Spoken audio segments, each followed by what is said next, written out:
Vers 1450, un orfèvre allemand, Johannes Gutenberg, s'essaye à une technique de reproduction de livres. Il imagine, en découpant les phrases puis les mots, de mettre chacune des lettres dans un rectangle.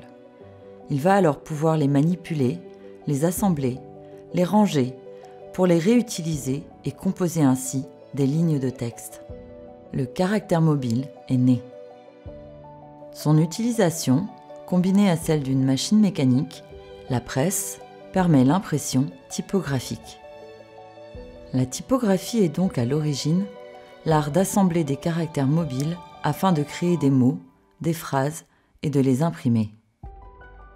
Le typographe est chargé de composer le texte à imprimer avec différents outils regroupés dans un meuble.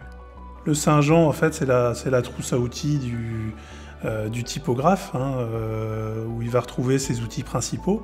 Le typographe, celui qui compose le texte, va avoir besoin d'un composteur, de pinces, et c'est ce qu'on appelle le Saint-Jean. Alors pourquoi le Saint-Jean? Parce que Saint-Jean de la Porte latine est le saint patron des imprimeurs.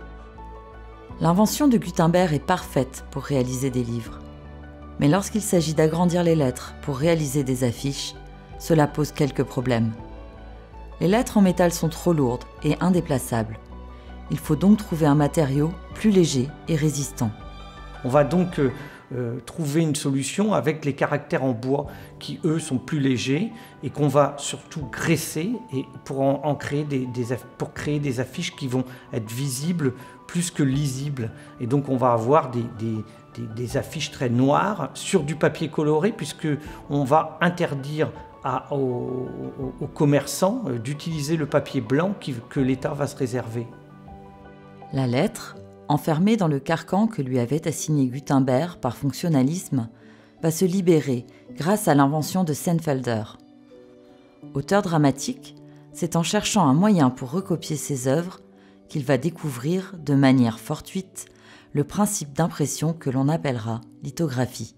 Lithos, pierre, graphie et écriture au travers des pierres.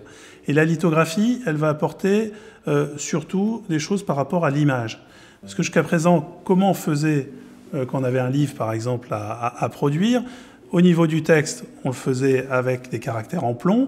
Et si on avait des illustrations à faire, c'était soit fait en xylographie, c'est-à-dire une sorte de gros tampon en bois, et qui permettait d'imprimer des motifs, ou la gravure. Mais ces deux outils étaient quand même perfectibles, parce qu'on est sur du trait, et ça ne permet pas de faire des aplats de couleurs, notamment. Avant l'arrivée de l'ordinateur, on va imaginer toutes sortes de machines qui permettront d'inscrire des lettres sur du film transparent. Elles autoriseront toutes sortes de manipulations, transformations, déformations de lettres. Dans les années 1960, on invente la lettre transfert. Elle va changer le rapport au texte imprimé. On appelle ça le tracette. C'est une utilisation de la lettre qui se fait par transfert et en gratouillant, on réussit à poser sur le papier des lettres et créer et faire de la composition comme ça de lettres. On peut retrouver justement cette forme de graphisme qui était permis à tout le monde puisque ces planches de lettres étaient vendues dans n'importe quelle librairie et papeterie. Dans le mouvement punk notamment, où les graphistes utilisaient ce procédé très très simple. Peu de temps après, un autre support plastique va faire son apparition, l'autocollant. Donc c'est quelque chose qui permet d'allier l'illustration, l'image et le texte. Donc on se retrouve avec des compositions assez rigolotes qui sont vraiment propres à cette époque. Souvenez-vous, on pouvait coller ces autocollants sur un bureau, un frigo. Enfin bon, c'était vraiment une démocratisation de la réclame, de la publicité un peu rigolote qui a bien fonctionné à l'époque. Après quelques inventions décisives qui donneront naissance à la micro-informatique, la lumière devient le premier support de la lettre virtuelle. Les images sont faites de 0 et de 1. En 1962, Pierre Bézier met au point des courbes de surface. Or, les typographies sont faites de courbes. Cette invention permet de dessiner des tracés capables d'engendrer des polices de caractères numériques. Mais des caractères, il y en a des milliers, spécifiques aux différentes langues. Il a donc fallu trouver une convention, un code, pour tous les représenter.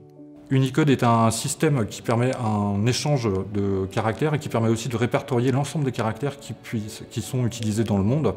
Il y a à peu près 66 000 signes, et ce qui montre aujourd'hui l'exponentialité de la typographie utilisable en micro-informatique.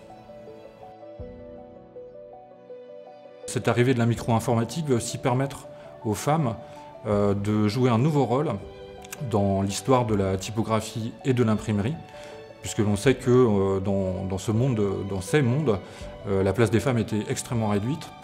On peut prendre comme exemple un peu fameux l'exemple de Susan Kare, qui a mis au point une des premières typographies disponibles sur Mac, qui s'appelle la Chicago. À la fin du XXe siècle, un mouvement artistique va permettre à la lettre d'évoluer davantage. Un mouvement qui s'affirmera de plus en plus, qui se revendiquera parfois. Le tag et le graffiti restent un mouvement populaire et assez décrié. Malgré tout, on peut observer une belle évolution de la lettre à travers ce mouvement. Des chouettes compositions, un travail qui est sans arrêt tiré au cordeau et une lettre qui est un peu martyrisée, qui est parfois difficilement lisible par le spectateur lambda. Toujours est-il qu'on se retrouve avec ce mouvement qui offre une complète liberté à la lettre et qui est en totale évolution. Aujourd'hui, le métissage typographique continue de se développer, mais la recherche de l'adéquation de la lettre et de l'image, du fond et de la forme reste intemporelle.